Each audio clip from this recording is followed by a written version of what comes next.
Today, I'll be doing a step-by-step tutorial on how to make a Jim Kelly custom sports card. Stick around for the whole video to learn how to make a custom handmade sports card. So at the very beginning, we start off by getting some of the big chunks of the unwanted card off the player, which is where we bring in our scissors. And then we go in with the X-Acto knife and trim up all around the player to get all the rest of the stuff off. I'm not going to show you the whole thing because it takes quite a bit.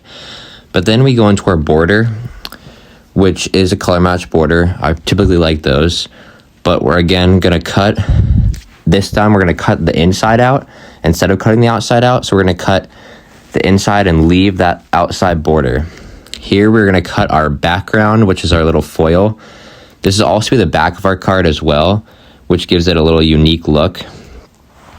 We're going to stick these together to show you that we have both our backgrounds together there.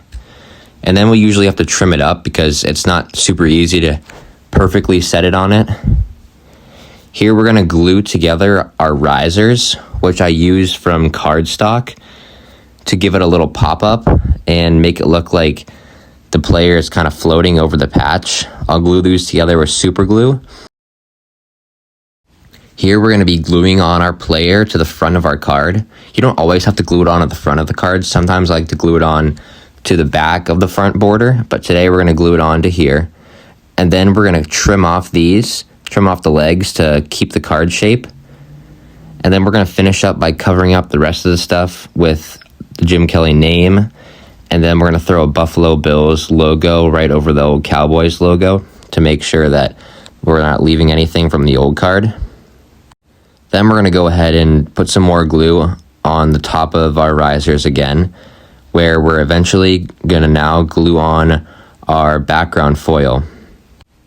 Make sure you leave enough time for the super glue to set. Shouldn't take longer than a minute. And here we have our patch, which we're going to glue onto our foil in the back. We usually have to cut the patch to make it so that it fits, and that's what we did here. And then we're going to glue that right in the center there. Here we go again with the super glue.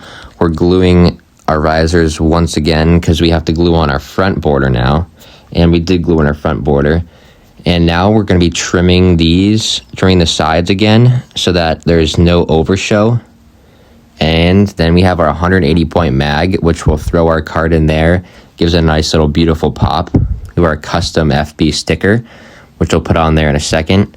And then I usually sign one of one FB customs in the back, and then throw a little cross in the corner to let people know what kind of guy I am.